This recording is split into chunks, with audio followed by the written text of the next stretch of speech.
my pet ball up. Dumping in mag, friends from the turn and the haters, I'm watching them fall up. I just walked in the sage, she looking like she wanna spit on my rags. She looking like she tryna spit on his debt. I think she just tryna spit for the cash. I think she just wanna spend for the money. That's probably why I'm a fucking a dash. Cut to her hold my DM, she looking good. The Unsung Heroes of The Walking Dead. Welcome to Double Upload Mondays. You know what I'm saying? I make sure. Did I say make sure twice? God damn. I made sure to say it in the intro so that y'all know. But yeah, Magnus Robert.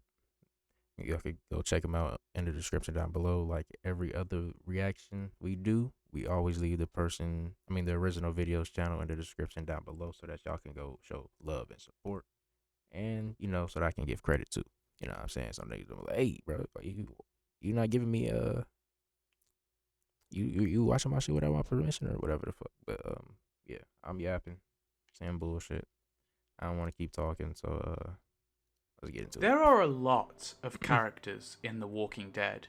Over 600 named ones, if you're being precise. Yeah. The individuals that everybody tends to talk about are the most fleshed out. I stopped not walking. I stopped watching at a certain point, so it's gonna be a certain point where I just stop remembering characters, or not remembering, but knowing characters.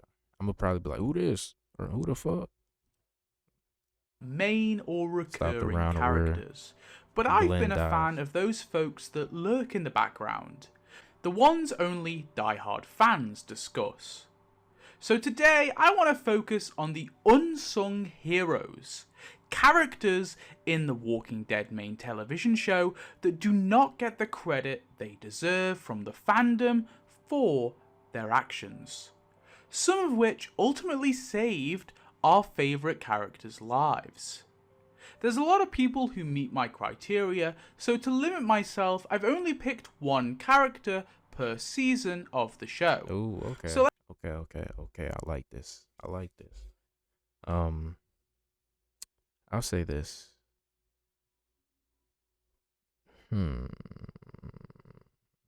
That's a lot to think about. T-Dog, he is a candidate for sure. I think he's gonna. What was that? I think that's season 3. I think he's a candidate for that. But let's see what he. Let's see what he talking about. And hopefully after this video, you can all put some respect on these heroes' names. Season 1. For this season, I couldn't put anyone other than Abuela. Abuela is the grandmother to Felipe and a resident of the Atlanta nursing home. Now, she's an example of an unsung hero who doesn't even realize it. Oh, yeah. By the sounds of it, I don't even think she fully knows there's a cannibalistic apocalypse going on. In Season 1's Vatos, Rick and his forces face off against Guillermo and his gang. The tension is thick and bullets are about to fire. That is until Abuela walks in and defuses. This brought me back. It slapped the shit out of me. I was like, yeah, I'm talking about T-Dog. Abuela. Season 1. I'm like, wait a minute. Is this even The Walking Dead? Are we sure this not Fear the Walking Dead or something? Or some other spinoff show or something? Nah, this is Season 1. That's really good. Damn. Is the situation, as she assumes Rick has come to arrest her grandson. Oh, wow. Upon hearing Rick is looking for Glenn, she grabs his hand and takes him to his friend, thus diffusing the firefight that would have ensued.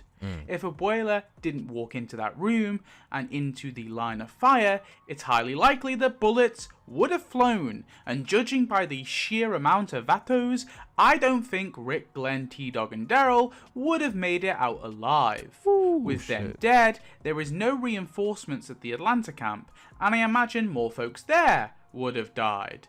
So Abuela is the MVP of this season. Season 2. There is not a ton of glup shittos in this season, but we're going to be going with Beth's boyfriend Jimmy. Now, being real with you, Jimmy just lurks in the background for the majority of this season, not doing much in particular, and not having very many lines. However, in the finale, Jimmy is behind the wheel of Dale's RV, and he sees Rick and Carl on the upper levels of the burning barn. He drives the RV to the structure so the father and son can jump on the roof and get to safety. I feel like he could This have got out of ultimately there. costs Jimmy his life. If Jimmy wasn't there, Rick and Carl would have been forced to jump ain't no this back- perilous height, which most certainly would have caused at least one of them to break some bones. I think Rick would have shielded Carl from this fall, and with his broken legs, Carl would have been forced to leave his father to the herd and the flames. You know, Carl probably would have survived, but Herschel wouldn't have. damn. But like, there was no other way. No little back exit. No little something you could like feel me like, park the car right there and just get on. That shit unfortunate because he just parked it and just like they just busted in immediately. Well, not immediately, but it was like a few seconds. But if there's like, damn, bro, that shit tough. He got 8 in the seat. Like that was a terrible way to go out. Even though like he is a hero, that shit still was horrible. Like damn, and nigga's getting 8 alive, and he's sitting down, can't even fight back. I don't even know how many zombies was on that nigga. It was like a good like 3 or something. It was horrible. As Rick was the one who ended up saving him. And With no moral compass or a leader, the group would probably splinter. With no have survived, but leave his father to the herd and the flames. Carl probably would have survived, but Herschel wouldn't have, as Rick was the one who ended up saving him. With no moral compass or a leader, the group would probably splinter at that final scene, and I don't know if they would have survived the harsh winter, at least not all of them. So Jimmy's final actions saved not just Rick and Carl, but the whole group. Season 3. Wow. Everybody will want me to talk about T-Dog, but T-Dog is a character everybody knows about, so I won't be. Even though yes, the man is a hero, his song is sung by many. Instead, I'm going with Karen.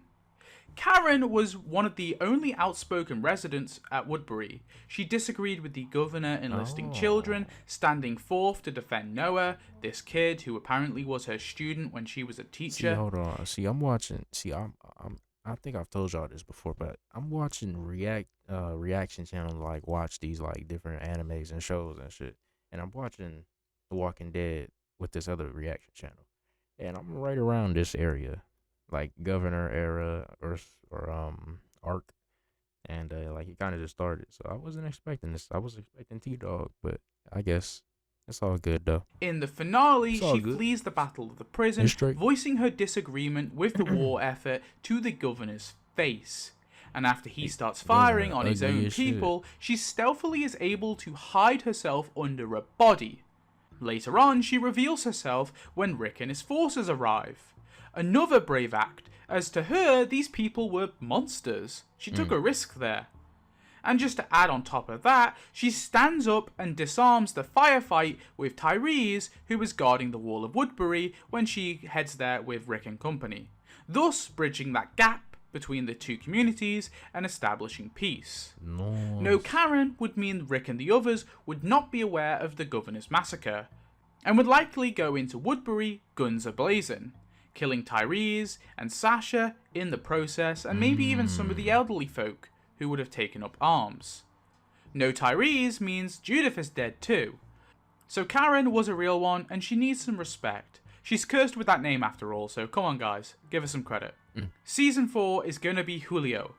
Who the fuck is Julio, you may ask? Well, Julio is a member of the prison group who joined at some point during the time skip. Huh? He suffers from the flu but makes a speedy recovery. During what I Too mean? Far Gone, Julio watches as That's the what I governor's mean. militia rolls up. I want to show you Well, this this not promo even pic. where I said where Glenn dies, but like already. Who, nigga? Huh?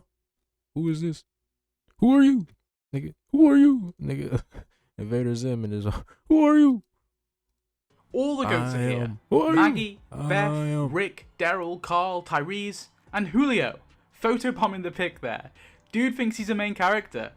The real reason Julio gets the season 4 spot though is his sniping skills. Look at this dude go. He's defending his home. He's defending his people. In the shit. end, Julio takes a bullet for Glenn and Maggie. Oh. Without Julio being such a fucking machine, that bullet would have hit either Glenn or Damn. Maggie. I'm going to go with Maggie though, as she is closer. With Maggie getting shot, Glenn would fall to the floor and probably be shot too. No Glenn and Maggie means Taro is dead. Abraham never finds the group and heads off to DC with Eugene and Rosita, and who knows if they'd have enough muscle to break out of Terminus. Julio is a true goated guy. Season 5 will be going with Percy. Percy is this elderly guy at Grady Memorial Hospital, and just for the measly price of a few strawberries, he puts on a performance of a lifetime, pretending to be having a coughing fit. This allows Beth to steal some essential medication for Carol, Beth, right? Which in turn saves Carol's life. No Percy means no Carol. No Carol means the wolves devastate Alexandria way worse. Dude was getting bullied by O'Donnell, this cop here too. And there's also a deleted scene where he's literally dying. Percy needs some more love and respect. Come on guys, he's a sweet old guy. Season 6's spot will be awarded to Andy. Now if you think of it, Andy is a crucial player in the start of All Out War. This dude returns with Ethan from a supply run gone bad and almost strangles Abraham to death. After having his arm broken and hearing that Rick and Gregory have come to an agreement to wipe out the Saviors, he agrees to tag along and help the group infiltrate the compound. Without Andy's acting abilities and bravery when he chats with come to an death, after having his arm broken. Oh, fuck off my man's dickhead. Yeah, my arm, bitch. And hearing that Rick and Gregory have come to an agreement to wipe out the Saviors, he agrees to tag along and help the group infiltrate the compound. Without Andy's acting abilities and bravery when he chats with the guards at the entryway, Rick and his people's attack wouldn't have been so smooth. Without having the jump on the inhabitants, they perhaps would have lost a few people here and there. In Season 7, he's one of the few Hilltoppers to join the fight, and in Season 8, he ultimately loses his life at, ironically, the Satellite Outpost. Humble guy who really pulled it out of the bag for our group. Season 7 is a tricky one, but I'm going to go with Amber. I have two components to her heroism. Amber, if you didn't know, is one of Negan's wives, but Amber isn't in this position strictly to get benefits. She's here as her mother is very sick and needs medicine. Because of her illness, Amber's mother can't work. So despite it being... What she mean by sick, though? Sick is, you gotta use that term very, very, very, very carefully.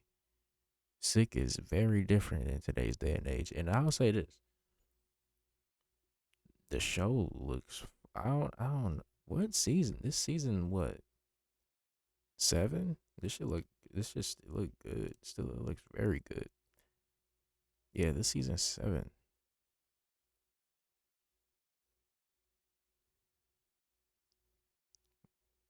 What season is it? I don't know. I think it is 7. I don't know which season. I forgot which one it is. That spoiler. If you haven't finished The Walking Dead, if you is watching it, skip this. I'd recommend like a good 45, 30 seconds. I don't know which season Glenn passes, so it's kind of complicated for me. But being demeaning and downright criminal, she signs up to be one of Negan's wives, so her mother can live. This is despite the fact she has to break it off with Mark, the man she clearly loves, and also endured being Negan's concubine. All just to save her mother. The second component comes from her depression. Due to her being so down, and rightly so, may I add, this is used by Frankie and Tanya to manipulate Eugene into making a pill to end her suffering. What? This, of course, being a ploy so they can use the pill instead to assassinate Negan. Although said pill isn't used on Negan in the end, it is used on Sasha, and Sasha's sacrifice gives Alexandria a fighting chance. Long enough for the kingdom to arrive at least. No Amber means no manipulation, no manipulation means no pill, and no pill results in Alexandria being subjugated faster, and also Carl's death more likely than not.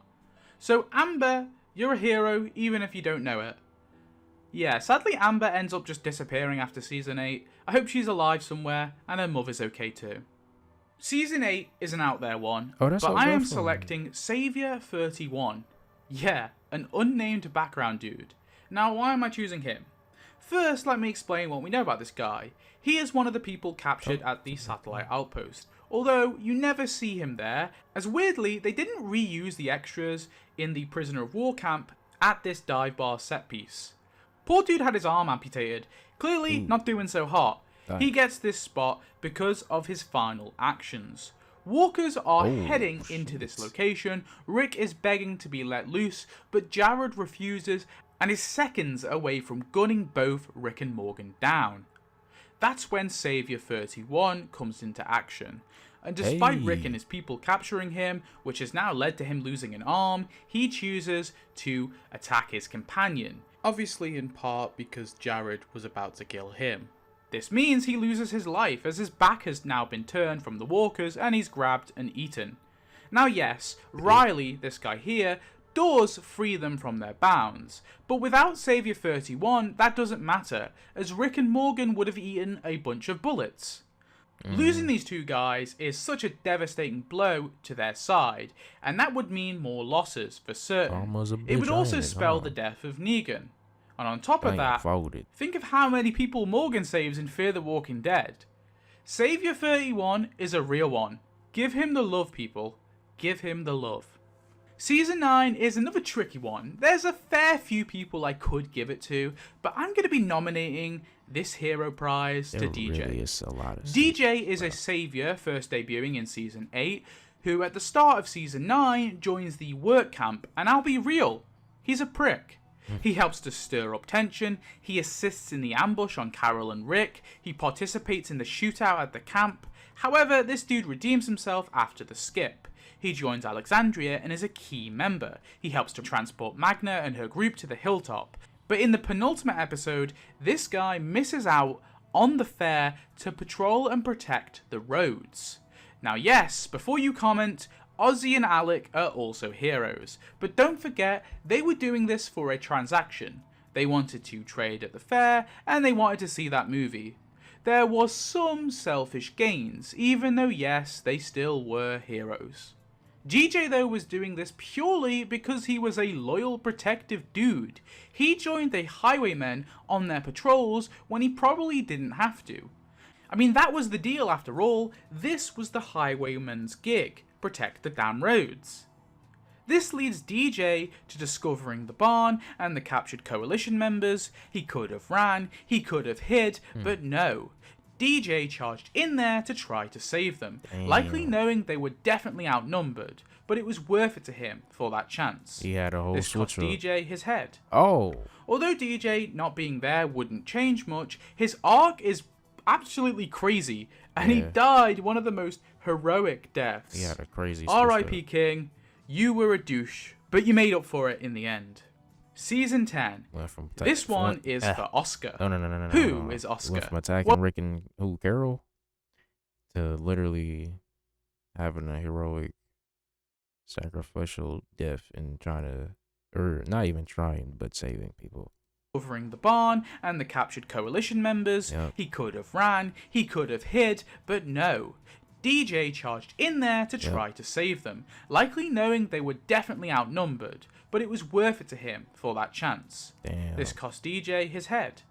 Although DJ not being there wouldn't change much, his arc is absolutely crazy, and he died one of the most heroic deaths. R.I.P. King, you were a douche, but you made up for it in the end. Season 10. This one is for Oscar. Who is Oscar? Well, Oscar is a hilltopper who debuted in Season 7, mocking poor Gregory and his poor walker slaying abilities. In Season 8 he helps to fight in the Savior War, and in 9 he's patrolling the community when the Whisperer conflict is brewing. All of these acts just on their own are pretty damn heroic. However, Oscar gets extra brownie points. First off, he helps Connie in the search for her sister Kelly. He is one of the people on the front lines of the Battle of the Hilltop, and in the original finale of Season 10, he's out in the wilderness with Marco protecting the wagon and the horses so they can utilize it to lure the Whisperer's herd away. In defending the wagon, Oscar stands his ground That shit against feel the like incoming Games enemies. of Thrones. Sadly, Game of he ends Thrones, up taking little a bit, knife to the in terms of chest, vibes. causing his death. The outfits too. But if he wasn't there, that knife would have gone into someone else. Plus, he blocked a knife prior to that too. And that domino effect could have occurred. More people may have died. So for his battle readiness and his shield wielding skills, I give Oscar the Medal of Honor. Okay. Finally, season Chelsea. 11. This is a rogue one, but I'm giving it to Marissa Barrett. Who is that, you I may don't wonder? know any Well, of these after the time niggas, skip like, in the finale of the show, Eugene visits the plaque dedicated to Rosita. It's also dedicated to Luke, Jules, and Marissa Barrett. But there is no one we know of in the Virginia communities called Marissa. There is a theory, mainly peddled by the wiki admins, that Marissa is the woman at the Commonwealth orphanage. When Rosita goes to look for Coco, she finds her hiding and crying underneath a crib that's been flipped over and now is surrounded by walkers. And the orphanage worker has been chewed up by the walkers. So this woman, who could have fled, decided to use her last moments to not only save Coco, but Jerry and Nabila's daughter, Mariam, and little Adam Sutton, the Whisperer baby. It makes sense that upon learning her name, Eugene and Gabriel would want her plaque to be placed alongside Luke, Jules, and of course, Rosita's. As without her, Coco, Adam, and Mariam would all be zombie food. Damn. Nobody talks about how goated this woman was. Even if her name isn't Marissa and it's just some unnamed woman, we've got to give her some more respect. She saved 3 babies' lives. And that's it. I hope you enjoyed. Tell me in the comments how you'd rank these 11 people. Who's the biggest hero in your opinion? If you like this concept, maybe I can do the reverse, like the biggest unsung villains of the show. Maybe. Nah, but maybe if I watched the show, I thought he was gonna do more so like more of the people that we know in that area, and it was just gonna be like the people that we thought, no, the people in like the cast that we knew but that died in each season, you know, each person, or not, maybe some characters that died and some characters that didn't. I don't know, but it is an interesting concept. You know, you could take this concept and do it any way you want to do it. Really, you could do it in the way I just said, or you could do it in how he did it, you know. But it was an interesting video, and to see how the seasons and how the story evolved and how it continuously differed from the groups that our cast, the main cast that we know and love, interacted with and shit. But, you know, I myself didn't delve into all those seasons and shit all the way up to 11. But I did tap into Fear the Walking Dead, though. That up to season 3 or 3 or 2. I think it's for season 3, but all the way up to 3, I fucked with it. But The Walking Dead, I think I stopped around after the prison, after Herschel's death, maybe. I don't know, but maybe it's either that or around Glenn's passing. So yeah, but I did enjoy the video. If you want to see more content like this, go ahead, leave a like, comment, and subscribe. Magnus Robert, his channel will be in the description down below for you to be able to see more of his videos, and also you can also check me out on my gaming channel, my new gaming channel, where I post Dragon Ball Z content, Let's Play content, Halo videos, horror game videos soon to come. The whole channel is already filled up with content that you can go and see if you're new, or if you just already have been around and just are just not aware of the videos that I've posted or just have available. You know, you can always check them out. I got a bunch, man. We got a lot more Let's Plays to do. We got a lot much more to do. I got a lot much more planned, and I cannot wait to drop. I appreciate everybody that's watching. I'll see y'all in the next video, y'all. Peace.